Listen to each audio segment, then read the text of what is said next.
Welcome to Sam Fajit's topic is proof of Gauss theorem. Gauss theorem को prove करना है. किसके लिए प्रूव करना है? फॉर आइसोलेटेड पॉइंट चार्ज के लिए. आइसोलेटेड पॉइंट चार्ज, एक सिंगल पॉइंट चार्ज है, उसके लिए हमने प्रूव करना है. डेफिनेशन कल हमने करवाई थी, वो क्या होती है? Surface integral of electric field is equal to the 1 upon में epsilon times the charge enclosed. हम इसको प्रूफ कैसे कर सकते हैं? अगर हम लेफ्ट हैंड साइड लें और उसका आंसर ये प्रूव कर दे तो प्रूफ हो गई. अगर हम लेफ्ट हैंड साइड लें और उसका आंसर ये प्रूव कर दे तो प्रूफ होगी. मींस अब लेफ्ट हैंड साइड पे नजर रखते हैं, क्या है? देखिए ds E डॉट ds मतलब A डॉट B क्या होता है? A B cos theta. E dot ds क्या होगा? E ds cos theta. That means हमें इनके बीच का क्या चाहिए? एंगल चाहिए, E और ds के बीच का. अब ds चाहिए, ds की एंगल के लिए ds की मुझे डायरेक्शन चाहिए और इलेक्ट्रिक फील्ड की डायरेक्शन चाहिए एक ही पॉइंट पे. तो वो कैसे चूज करेंगे हम? देखिए बड़े ध्यान से कैसे डायरेक्शन निकालेंगे. डायरेक्शन आ जाएगी तो उससे हमारे पास एंगल आ जाएगा. तो ds एक सरफेस है, स्मॉल सरफेस है. स्मॉल सरफेस को किसके ऊपर लेते हैं? एक लार्ज सरफेस के ऊपर लेते हैं. स्मॉल सरफेस को किसके ऊपर लिया जाता है? लार्ज सरफेस के ऊपर लिया जाता है. तो लार्ज सरफेस कहां से आएगा? वो हम अपनी तरफ से चूज करेंगे. वो हम अपनी तरफ से चूज करेंगे और उस सरफेस का नाम होगा गॉसियन सरफेस. उस सरफेस का नाम क्या होगा? Gaussian surface. यस. तो पॉइंट चार्ज के लिए जो गॉसियन सरफेस होता है वो कैसे होता है? स्फेरिकल होता है. क्या होता है? स्फेरिकल होता है. नेक्स्ट टॉपिक बताएंगे स्फीयर क्यों लिया गया था, स्फेरिकल ही क्यों होता है. तो पॉइंट चार्ज के लिए जो गॉसियन सरफेस होगा वो क्या होगा? स्फीयर होगा. और उस स्फीयर के ऊपर हम एक स्मॉल सरफेस लेंगे. उस स्मॉल सरफेस के ऊपर हम इलेक्ट्रिक फील्ड और ds की क्या लेंगे? डायरेक्शन लेंगे. हमारे पास क्या आ जाएगा? एंगल आ जाएगा. क्लियर? उसके बाद एंगल आने के बाद हम इसको सोल्व करते हैं. देखिए कैसे, पहले स्टार्ट करते हैं. तो इसके लिए हमने गॉसियन सरफेस लिया. ये पॉइंट चार्ज है, हमने गॉसियन सरफेस लिया. इसके लिए स्फीयर जिसका रेडियस कितना है? r है.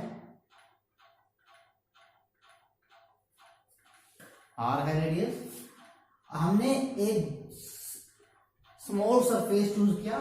यहां पे कर लो, यहां पे कर लो, कहीं पे भी कर लो, जहां पे आपका दिल करे वहां कीजिए. तो यहां पे हमने एक सरफेस चूज कर लिया ds. टोटल सरफेस एरिया के अंदर स्मॉल सरफेस इज ds. अब देखिए इस स्मॉल सरफेस के ऊपर मुझे ds की डायरेक्शन लेनी है और e की डायरेक्शन लेनी है. ओके. तो ds की डायरेक्शन क्या होती है? एरिया वेक्टर की डायरेक्शन क्या होती है? It is always outward normal to the surface. और क्या होगी? बिल्कुल सेंटर से आउटवर्ड ये होगी. इलेक्ट्रिक फील्ड की डायरेक्शन क्या होगी? देखिए चार्ज है, इलेक्ट्रिक फील्ड निकालने के लिए क्या इमेजिन करते हैं? जिस पॉइंट पे इलेक्ट्रिक फील्ड निकालना हो Q not test charge imagine करते हैं. तो यहां पे इमेजिन करो क्यू नॉट चार्ज पड़ा है. तो यहां पे क्यू नॉट चार्ज पड़ा है तो ये वाला चार्ज उस क्यू नॉट चार्ज को कैसे रिपेल करेगा? ऐसे रिपेल करेगा इसी के ऊपर, इसी एक लाइन में, क्योंकि एक सेंट्रल फोर्स होती है और जो फोर्स की डायरेक्शन होती है वही डायरेक्शन किसकी होती है? इलेक्ट्रिक फील्ड की. तो इलेक्ट्रिक फील्ड बिल्कुल इसके ऊपर होगा. शो करने के लिए थोड़ा सा अलग बना देते हैं, बट है इसके ऊपर ही. अब इलेक्ट्रिक फील्ड और ds इसके ऊपर ही, एक दूसरे के ऊपर है. दैट मीन्स एंगल कितना हुआ? 0 हुआ.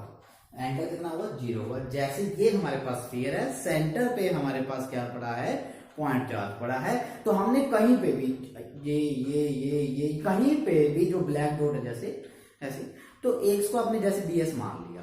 अब एरिया वेक्टर क्या होगा? सेंटर से बिल्कुल ऐसे होगा.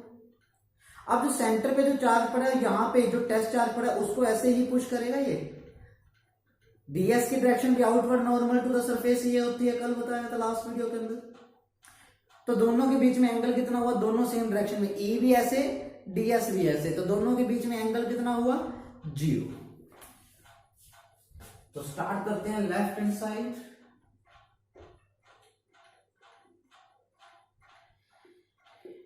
E dot ds,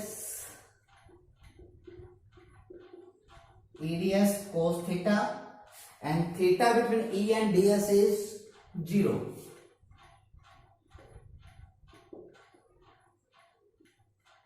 And cos 0 is 1. Cos 0 is 1.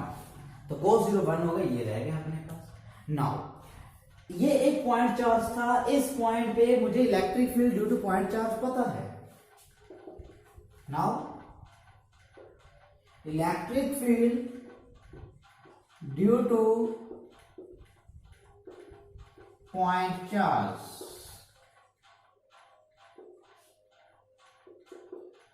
One upon में 4 pi epsilon not Q by में इस डिस्टेंस का स्क्वायर। ये डिस्टेंस कितना है, ये आ रहा है तो ये भी आ रहा है, तो क्यू बाय में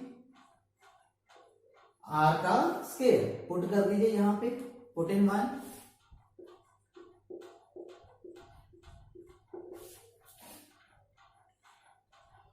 वन अपॉन में 4 pi epsilon not Q by में आर स्क्वायर ds। नाउ इसको कॉमन निकाल लीजिए, कॉमन मीन्स इंटीग्रेशन से बाहर ले लीजिए जो कांस्टेंट है। 1 अपॉन में 4 पाई एप्सिलॉन नॉट क्यू भी कांस्टेंट, रेडियस भी कांस्टेंट, ds का इंटीग्रेशन कर दीजिए टोटल एरिया। ds इस स्फीयर के ऊपर है, ds इस स्फीयर के ऊपर है, इंटीग्रेशन मतलब total surface area. Total surface area कितना होता है,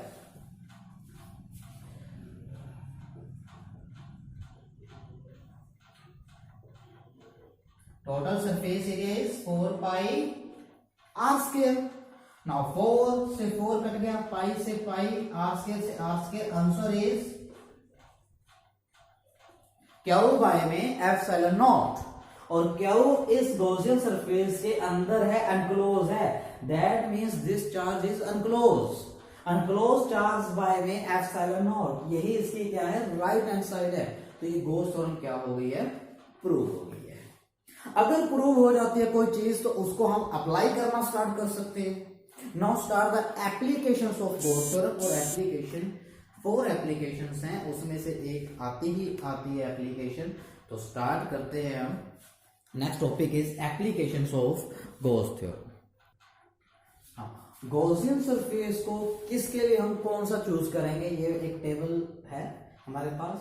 फर्स्ट है जी डिमेंशन 0, 0 डिमेंशन, एक पॉइंट चार्ज की डिमेंशन क्या होती है, 0। उसके लिए जो गॉसियन सरफेस होगा वो हम चूज करेंगे स्फीयर। हमने अपनी तरफ से चूज करना है तो स्फीयर। फर्स्ट डिमेंशन के लिए, 1 डिमेंशन के लिए हम जो शेप चूज होगी, लाइन चार्ज। एक लाइन के ऊपर चार्ज डिस्ट्रीब्यूट है तो उसकी डिमेंशन कितनी होती है, 1। उसके लिए जो हम गॉसियन सरफेस चूज करेंगे वो क्या चूज करेंगे, सिलेंडर। नाउ डिमेंशन 2 डिमेंशन के लिए, यानी कि एक शीट के ऊपर अगर चार्ज डिस्ट्रीब्यूट है, एक शीट के ऊपर चार्ज डिस्ट्रीब्यूट है, तो ये शीट कितने डिमेंशन में है, 1 डिमेंशन में या 2 डिमेंशन में, 2 डिमेंशन में। तो 2 डिमेंशन में करने के लिए हम करेंगे चूज कर, जो करेंगे हम गॉसियन सरफेस वो भी सिलेंडर की करेंगे। स्फीयर, स्फीयर की डिमेंशन कितनी है, स्फीयर की डिमेंशन कितनी है, होलो स्फीयर की 3। तो 3, इसके लिए हम जो गॉसियन सरफेस भी चूज करेंगे वो स्फीयर ही करेंगे। तो 1 by 1 इस डेरिवेशन को हम करते हैं। तो पहले ये दिमाग में आता है कि ये कैसे चूज किए गए हैं। ये गॉसियन सरफेस सिर्फ एक बात का ध्यान रख के चूज किए जाते हैं कि उसके एक सरफेस पे angle between E and DS remains constant, change नहीं होना चाहिए। उसके एक सरफेस पे, गॉसियन सरफेस के एक सरफेस पे कम से कम क्या नहीं होना चाहिए, angle between E and DS change नहीं होना चाहिए, कांस्टेंट रहना चाहिए। स्फीयर का तो सरफेस एक ही है, तो उसके किसी मर्जी पॉइंट पे चले जाओ, E और DS के बीच में एंगल चेंज नहीं होगा। सिलेंडर के 3 सरफेसेस होते हैं, एक अपर पार्ट ये अलग सरफेस, एक लोअर पार्ट ये अलग सरफेस, एक ये वाला पार्ट, ये अलग सरफेस। तो इस सरफेस पे कहीं पे भी चले जाएंगे तो एंगल चेंज नहीं होना चाहिए, इस सरफेस पे कहीं पे भी चले जाएंगे एंगल चेंज नहीं होना चाहिए, इस सरफेस पे कहीं पे भी चले जाएंगे एंगल चेंज नहीं होना चाहिए। एक थोड़ा सा अलग कॉन्सेप्ट यूज करके देखते हैं। एक पॉइंट चार्ज है, स्क्वायर ले लिया, स्क्वायर ले लिया, ऐसे कहते हैं हमने स्क्वायर ले लिया, चलो स्क्वायर ले लिया। यहां पे देखिए डीएस ले लिया, क्लियर। ये इसका एक सरफेस, दूसरा, तीसरा, फोर्थ, चार सरफेसेस है इसके अलग। डीएस की डायरेक्शन क्या होगी, ये होगी। ई ये यहां पर क्यू नॉट टेस्ट चार्ज को किस तरफ पुश करेगा, इसी तरफ। तो angle between E and DS कितना होगा, 0। इसी सरफेस पे एक और अदर पॉइंट चूज करते हैं, ये चूज करते हैं। डीएस कितना होगा, डीएस की डायरेक्शन क्या होगी, सॉरी, ये होगी outward normal to the surface, surface के साथ 90 डिग्री पे। लेकिन यहां पे अगर क्यू नॉट चार्ज पड़ा होगा तो ये क्यू उसको कैसे पुश करेगा, एक लाइन में सेंटर ऑफ फोर्स होती है ना, ऐसे। तो इलेक्ट्रिक फील्ड की डायरेक्शन क्या होगी, ये होगी। तो एक ही सरफेस पे यहां एंगल 0 है, यहां पे एंगल कुछ और है, यहां पे एंगल कुछ और होगा। ये एंगल क्या कर रहे हैं, एक ही सरफेस पे वेरी कर रहे हैं, ऐसे ही एक सरफेस पे देखोगे कांस्टेंट नहीं रहेगा। तो इसलिए हम इसको चूज नहीं कर सकते।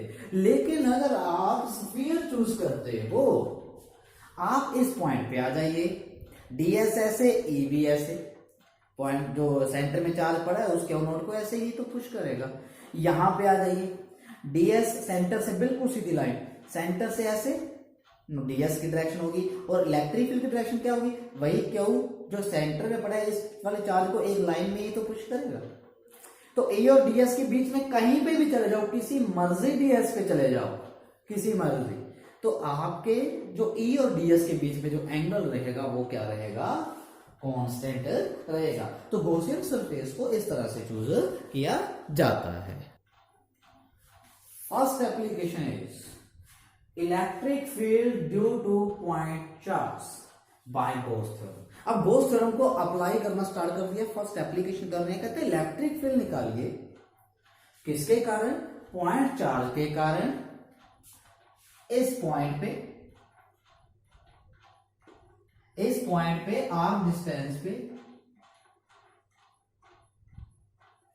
आर डिस्टेंस पे पी पॉइंट पे इलेक्ट्रिक फील्ड निकालिए। लेकिन आपको पूछा जाता है कि इलेक्ट्रिक फील्ड निकालिए किसी भी पॉइंट पे आर डिस्टेंस पे, तो आपको पता है आंसर उसका 1/4 पाई एप्सिलॉन क्यू बाय में आर स्क्वायर। बट वो जो हमने कैलकुलेट किया था वो कूलम लॉ से किया था। अब हमने किससे करना है, बाय गॉस थ्योरम से। अब गॉस थ्योरम से करेंगे क्या आंसर चेंज हो जाएगा, आंसर तो वही रहेगा ना, इलेक्ट्रिक फील्ड निकाल रहे हैं, बस मेथड चेंज हो जाएगा बट आंसर चेंज नहीं हुआ। दैट मीन्स इस टॉपिक का आपको आंसर तो पता लग गया कि क्या आना चाहिए।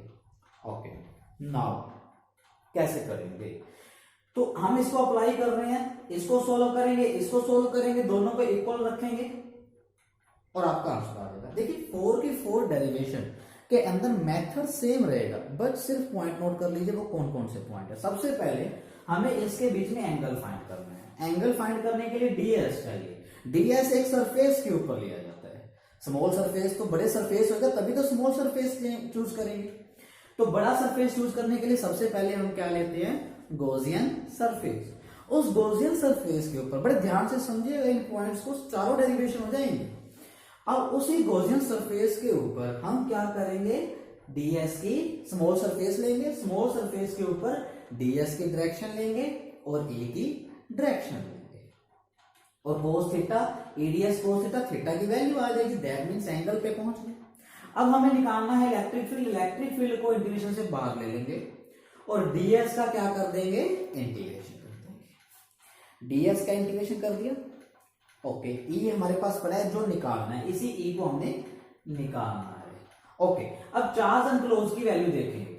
अनक्लोज चार्ज कितना है, गॉसियन सरफेस के अंदर, गॉसियन सरफेस के अंदर जो अनक्लोज चार्ज होगा हम उसकी वैल्यू को पुट कर देंगे और दोनों को इक्वल रख देंगे। ई एक साइड रख के हम आंसर निकाल देंगे। एक बार फिर से मैं रिपीट करता हूँ सारे पॉइंट्स को। देखिए, नजर मारिए थोड़ा सा डेफिनेशन के ऊपर ही, इसको अप्लाई करना है। E d s cos theta, theta की वैल्यू चाहिए angle between the E and d s, E और डी एस की डायरेक्शन चाहिए। अब डी एस कहां से आएगा? डी एस तो एक बड़े सरफेस के ऊपर चूज किया जाएगा, उस सरफेस को हम अपनी तरफ से लेते हैं। Name is the Gaussian surface. कैसे लिया जाता है बता दिया, इसके ऊपर एक गॉसियन सरफेस लेंगे।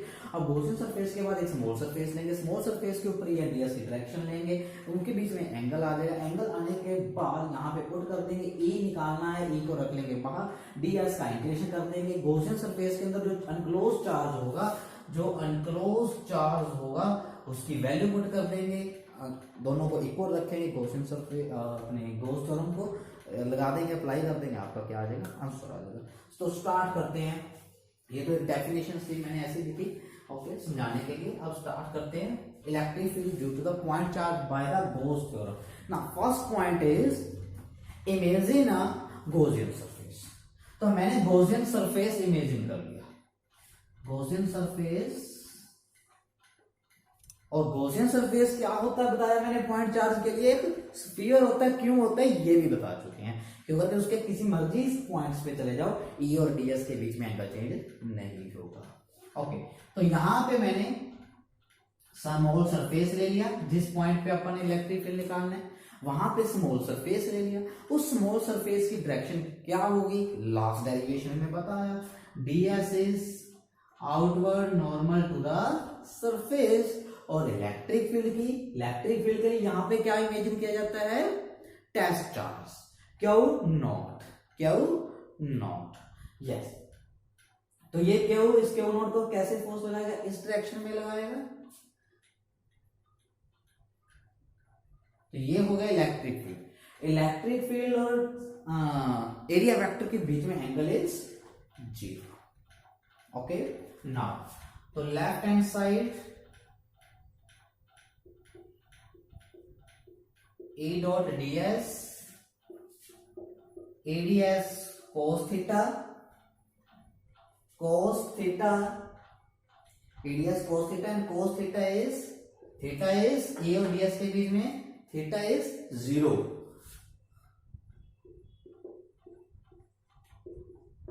cos 0 and cos 0 is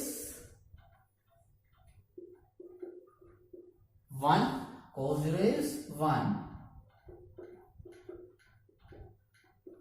तो cos 0 is 1। नाउ ए को इंटीग्रेशन से क्या ले लेंगे? बाहर।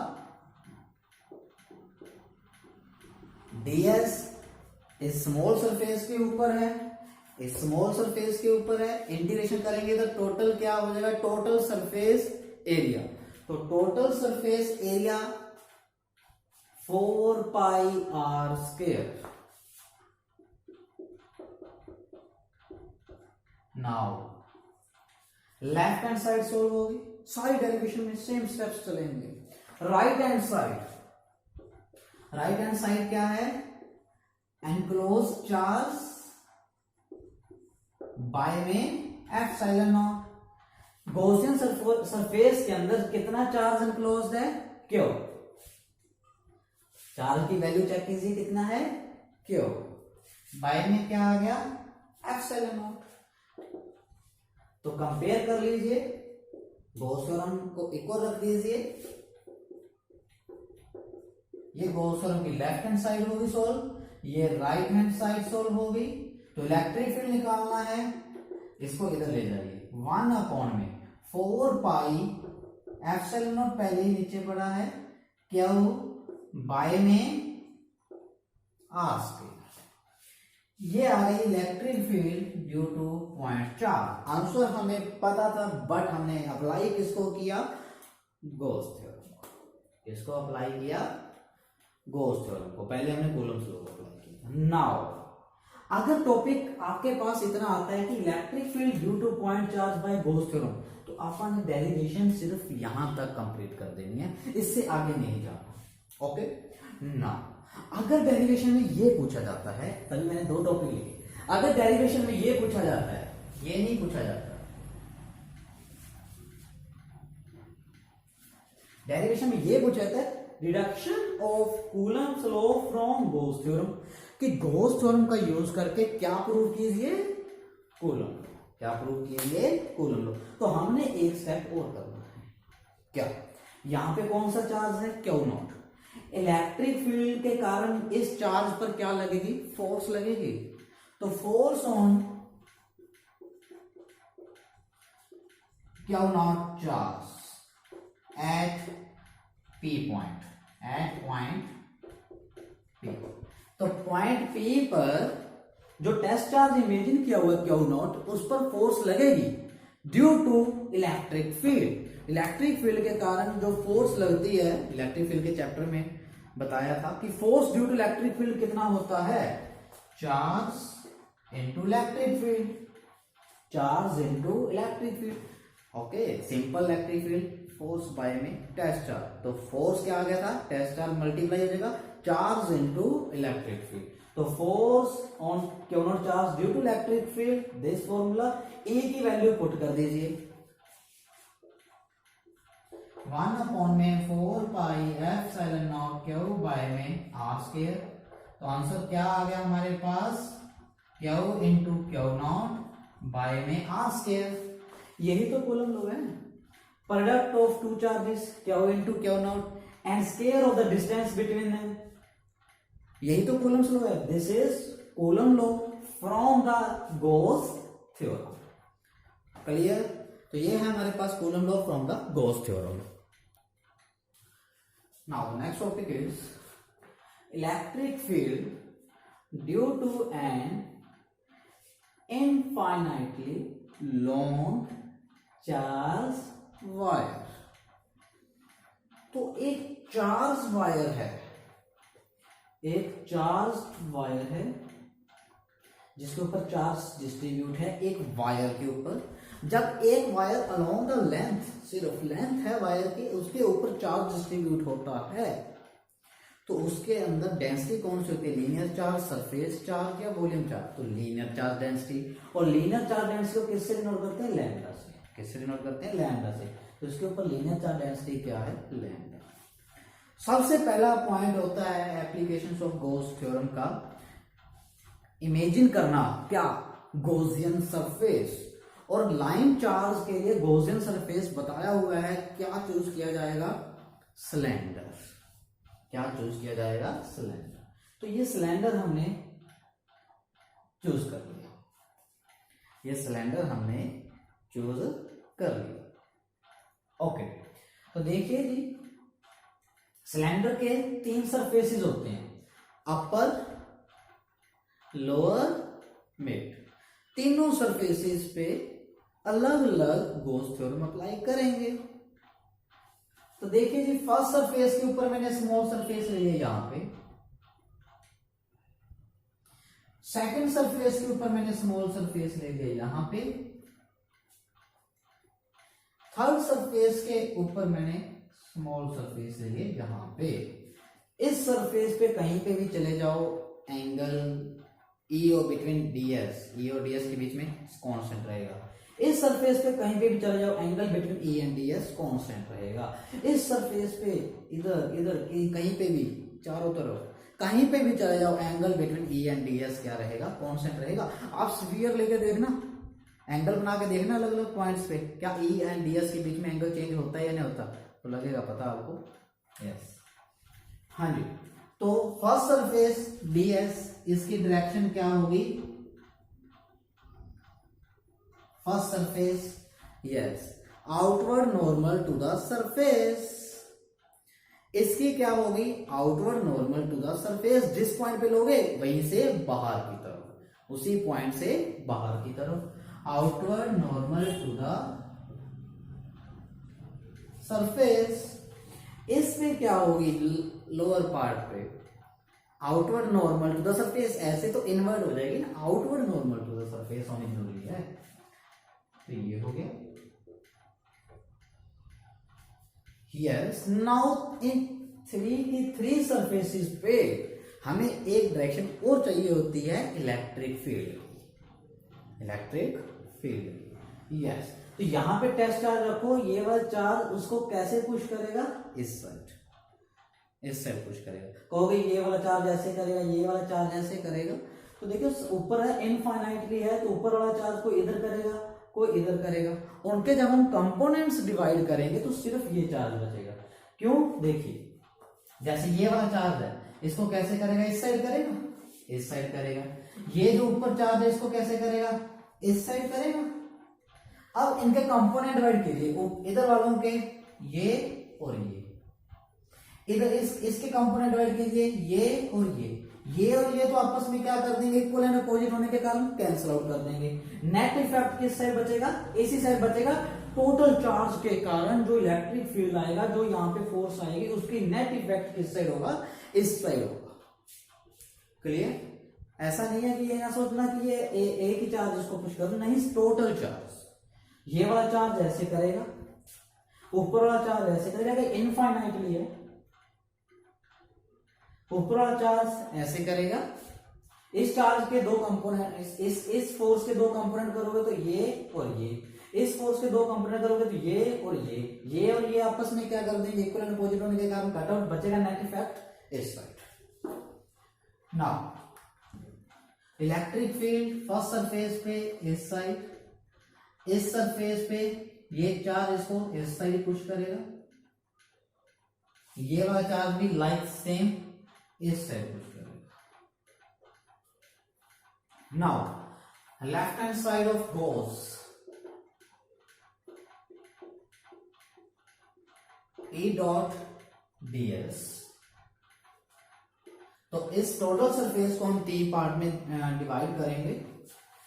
First E dot ds1, E dot ds2, E dot ds3। तो इसका अलग अलग हमने पार्ट्स कर दिए। तो इसके और इसके बीच में एंगल कितना है? E और ds1 के बीच में एंगल इज 90, तो cos 90 इज 0।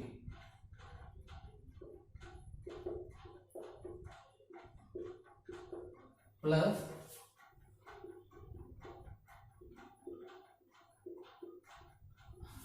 E और ds2 के बीच में एंगल इज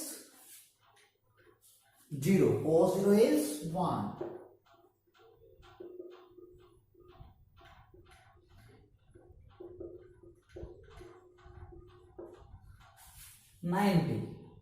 एंगल 90 0, ये cos 90 0 खत्म, cos 90 0, ये दोनों टर्म्स कैंसल आउट होगी, 0 0, बचा सिर्फ अपने पास ये S2 E D S2। E को क्या ले लेंगे इंटीग्रेशन से बाहर, cos 90 क्या होता है? 0 होता है, तो ये और ये खत्म हो जाएंगी, E बाहर आ गया। ds2 का इंटीग्रेशन देखिए, अब अगर सिलेंडर के अंदर से अपर पार्ट बाहर निकाल दिया जाए, अपर पार्ट तो बाहर निकल गया, 0 हो गया। लोअर पार्ट बाहर निकाल दिया जाए, लोअर पार्ट भी क्या हो गया? 0 हो गया। ये भी बाहर गया, ये भी बाहर गया, बचा कौन सा? सिर्फ ds2, सिर्फ ये वाला पोर्शन, सिर्फ ये वाला पोर्शन, ये गया, ये गया, बचा कौन सा? सिर्फ ये। तो ये वाला सरफेस एरिया क्या कहलाता है? ये वाला सरफेस एरिया कौन सा होता है? Curve surface area, curve surface area of cylinder. तो curve surface area of cylinder कितना होता है? 2 pi R L, 2 pi R L छोटा, इसमें लेंथ एल है, तो 2 पाई आर एल।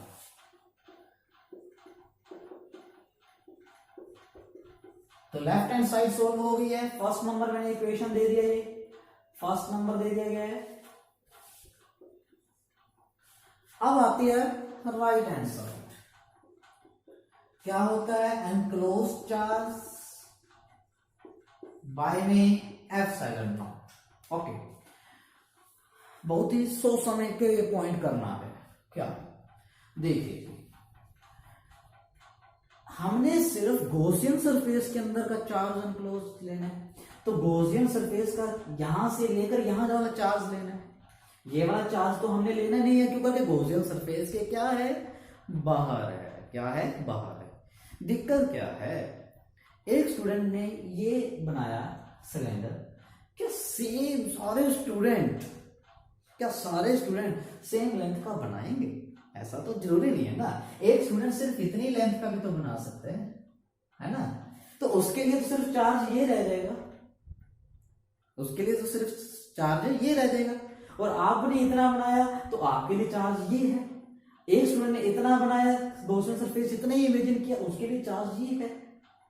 तो ऐसे तो फिर हर किसी के लिए चार्ज की वैल्यू क्या करती रहेगी? इनक्लोज चार्ज की वैरी करती रहेगी ना, बट नहीं करेगी। ऐसा क्यों? क्यों करके चाहे इतना चार्ज की वैल्यू निकालो चाहे इतने की निकालो, एक चीज वैरी नहीं करती, वो कौन?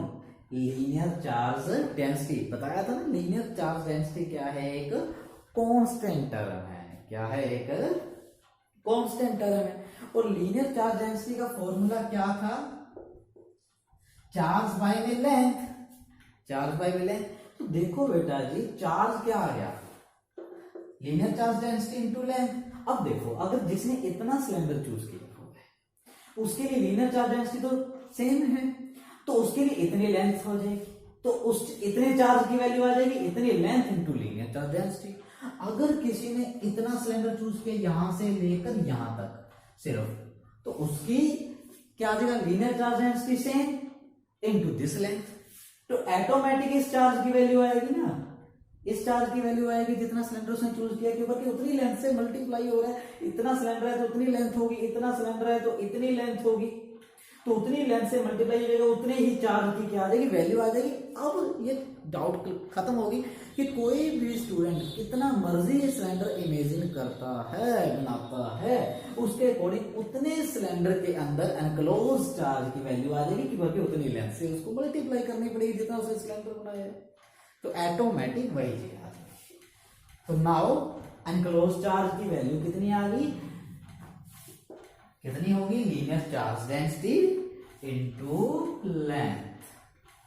तो क्यों वगैरह नहीं है, हर किसी का अलग अलग चार्ज, इतना इतना इतना। तो लीनियर चार्ज डेंसिटी सबके लिए सेम होगी, चाहे कितने मर्जी चार्ज हो, क्योंकि कांस्टेंट टर्म होती है। और उतनी लेंथ से मल्टीप्लाई कर दो, जितना सिलेंडर चूज किया किसी ने भी, तो उतनी ही उस सिलेंडर के अंदर के चार्ज की वैल्यू आ जाएगी। That charge is the unclose charge. बाहर वाला चार्ज हम नहीं लेंगे। यस, तो ये होगी जी राइट हैंड साइड, दोनों को इक्वल रखिए।